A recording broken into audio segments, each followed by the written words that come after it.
दोस्तों नमस्कार। आज एक बार पुनः आप सबके बीच में लाइव ऑफ उत्तराखंड पर आप सभी को मेरा प्यार भरा नमस्कार। दोस्तों आज आपके बीच में फिर एक विषय को लेकर आए हैं और यह विषय है वर्तमान में प्रदेश की राजनीति और प्रदेश की जो स्थिति हो गई है वो किस तरफ जा रही है। साथियों, क्या उत्तराखंड राज्य की परिकल्पना करने के पीछे क्या हमारे शहीदों की, राज्य आंदोलनकारियों की मंशा रही और उत्तराखंड जैसा जो शांतिप्रिय प्रदेश है, जो कई चीज़ों से जाना जाता है, चाहे उसको आध्यात्मिक दृष्टिकोण से देखें, आध्यात्मिक नगरियाँ यहाँ बसती हैं, पर्यटन नगरी यहाँ पर होती है। उत्तराखंड को पर्यटन नगरी भी कहा जाता है, देवभूमि के नाम से यह जाना जाता है। दोस्तों, 4 धाम यहाँ पर बसते हैं, जहाँ पर स्वयं शिव विराजमान हो, श्री हरि विराजमान हो, माँ गंगा का अवतरण जहाँ से होता हो, एक ऐसा प्रदेश जिसकी परिकल्पना हमारे शहीदों ने की थी, हमारे आंदोलनकारियों ने की। जिस प्रदेश की मातृशक्ति की अस्मिता लूटी गई हो, हमारी मातृशक्ति की अस्मिता के साथ खिलवाड़ किया गया हो, और जहाँ युवा से लेके मातृशक्ति और अनेक आंदोलनकारियों ने आंदोलन में बढ़ चढ़कर भागीदारी निभाई हो, तब जाकर कहीं उत्तराखंड जैसे शांतिप्रिय प्रदेश की एक अवधारणा हुई और उसकी नींव रखी गई। दोस्तों, आज बड़ा दुख होता है जिस प्रकार से प्रदेश के अंदर का एक माहौल बनाया जा रहा है, या माहौल बन चुका है कहीं, और वो भी आप और हम जैसे लोगों के द्वारा नहीं, जो इस प्रदेश की विधानसभा के अंदर, चाहे वो वर्तमान माननीय सदस्य हों, चाहे पूर्व माननीय सदस्य रहे हों। दोस्तों, जबकि आपस में माननीयों के लड़ने के बजाय प्रदेश के अंदर हजारों समस्याएं मुंह बाए खड़ी हैं, लड़ना हो तो उनके लिए लड़ा जाए। आप उन समस्याओं की तरफ क्यों नहीं लड़ते हैं? उन युवा बेरोजगारों के लिए क्यों नहीं लड़ते हैं? आप उन मातृशक्ति के लिए क्यों नहीं लड़ते हैं? जो यहाँ की मूलभूत समस्याएं हैं, उनके लिए क्यों नहीं लड़ते हैं? आज तो आप प्रदेश का पूरा माहौल बिगाड़ने का काम आप लोगों के द्वारा किया जा रहा है। क्या इससे इस प्रदेश की छवि बन रही है? नहीं, आप लोगों के द्वारा इस प्रदेश की छवि को धूमिल करने का काम किया जा रहा है। क्या माननीय सदस्यों को इस प्रकार की शोभा करना, इस प्रकार की जो बातें करना, अपशब्द मर्यादाओं को लांघ कर अपशब्द आप लोगों के द्वारा कहे जा रहे हैं, क्या यह माननीय सदस्यों को शोभा देता है? दोस्तों, मैं बात कर रहा हूं जो अभी वर्तमान में आप लोगों के द्वारा खानपुर के अंतर्गत देखा गया, हमारे पूर्व विधायक कुंवर प्रणव चैंपियन जी और वर्तमान विधायक जी उमेश कुमार शर्मा जी के द्वारा आप एक पत्रकार भी रहे हैं। एक मर्यादा के अंदर आप लोगों ने काम करना चाहिए, क्योंकि जनता आप लोगों को चुनती है अपनी समस्याओं के लिए। लेकिन अगर देखा जाए, क्या वर्तमान में आप लोग प्रदेश के लिए या प्रदेश सरकार के लिए कहें, आप लोग समस्या नहीं बनते जा रहे हैं? क्या आप इस प्रदेश की शांत फिजाओं में जहर घोलने का काम नहीं कर रहे हैं?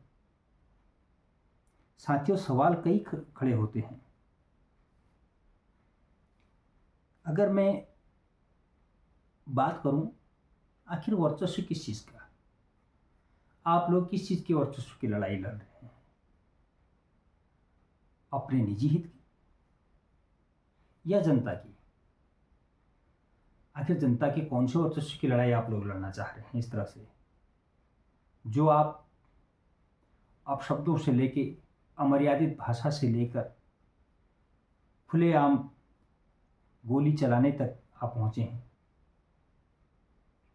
दोस्तों, आप सरहद पर तो खड़े नहीं हैं।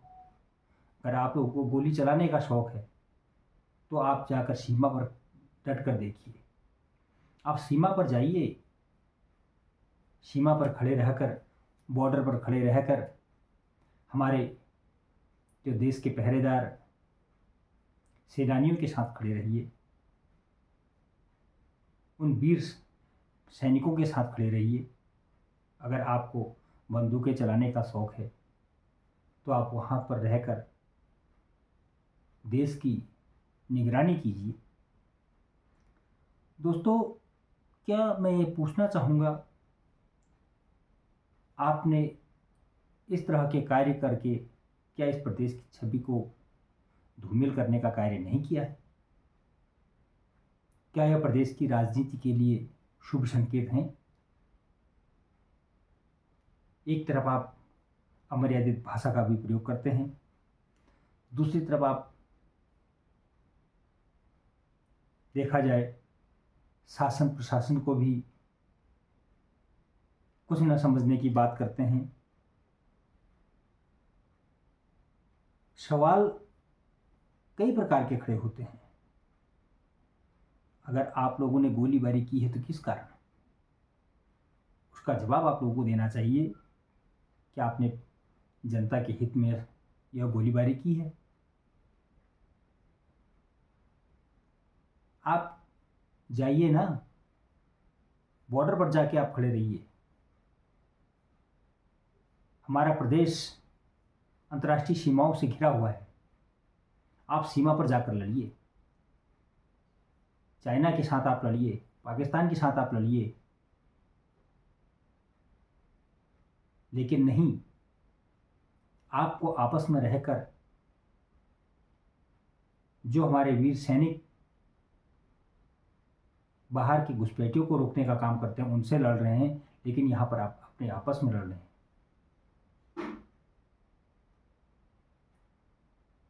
क्या आप इन बातों से अनभिज्ञ हैं? आप पढ़े लिखे लोग हैं, लेकिन आपकी सोच आखिर क्यों यहाँ पर मर जाती है? आपने कभी सोचा कि जिस प्रदेश के अंदर हम माननीय बने हैं, जहाँ की जनता ने हमको इन पदों तक पहुँचाया है, क्या आप उनके साथ न्याय कर पा रहे हैं? क्या आप इस तरह से लड़कर जनता को अलग अलग खेमों में बांटने का काम नहीं कर रहे हैं? क्या इससे जनता बटेगी नहीं? कुछ समर्थक आपके पास हैं तो कुछ समर्थक उनके पास हैं, लेकिन आप इससे सिद्ध करना क्या चाहते हैं? दोस्तों, जब आप लोग माननीय सदस्य होकर शासन प्रशासन को भी नींव बख्शते हैं, तो आम नागरिक को आप क्या संदेश देना चाहते हैं?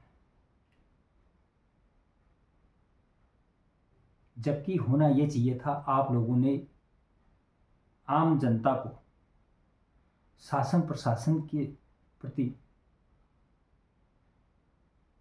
इस तरह की कोई अनुचित कार्य ना करने के प्रति लोगों को समझाना चाहिए।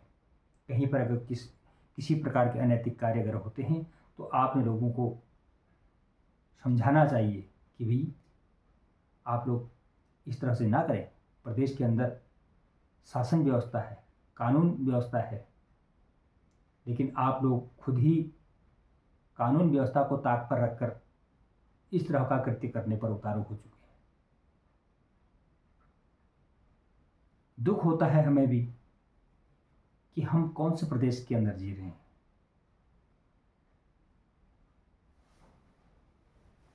क्या हमारे प्रदेश की यही संस्कृति रही है? क्या हमारे प्रदेश की यही भौगोलिक क्षमता है? ऐसी ही परिस्थितियां होनी चाहिए? क्या हमारे माननीयों को इसी प्रकार का होना चाहिए? ये भी एक यक्ष प्रश्न खड़ा होता है। दोस्तों, हालांकि इस पर कानून जरूर अपना काम करेगा, कानूनी कार्रवाइयां अपने तरीके से होंगी, लेकिन एक सामाजिक दृष्टिकोण भी हमारा होना चाहिए। और मैं आप लोगों से, सभी दर्शकों से भी निवेदन करूंगा कि हम लोग भी, हमें भी इतना सचेत होना चाहिए कि हम किस प्रकार के जनप्रतिनिधियों का चुनाव करते हैं।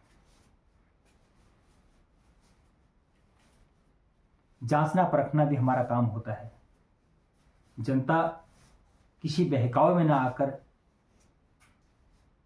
अपने तौर तरीके से, अपने दिमाग से ऐसे जनप्रतिनिधियों का चुनाव करें जो आपस में लड़ने के बजाय जनता के हितों के लिए लड़ें, जो जनता के हितों की रक्षा करें, जो जनता का सम्मान करे। वो राजा ना बनकर वह स्वयं सेवक बने, एक सेवक की तरह जनता का भला बुरा में साथ दे। क्योंकि राजनीति कोई पेशा नहीं, आज हालांकि पेशा बना दिया गया है, क्योंकि राजनीति एक सेवा है। तो इसलिए मैं आप सभी लोगों से भी निवेदन करूंगा कि आगे जब भी चुनाव आए, आप लोग अपने पूर्ण मनोयोग से ऐसे जनप्रतिनिधियों का चुनाव करें कि जो आपके और हमारे हितों के लिए लड़ें, जो आपकी समस्याओं के लिए लड़ें, हमारी समस्याओं के लिए लड़ें, ना कि आपसी वर्चस्व की लड़ाई लड़ें। तो दोस्तों, मैं इन्हीं बातों को लेकर आपके सम्मुख आया था। अगर आपको मेरी बातें अच्छी लगी हों तो इस चैनल को, लाइफ ऑफ उत्तराखंड को लाइक करें, शेयर करें और सब्सक्राइब करें। दोस्तों, फिर आपसे पुनः मुलाकात होगी अगले किसी नए विषय पर। तब तक के लिए आप सभी को मेरा प्यार भरा नमस्कार। जय हिंद, जय भारत।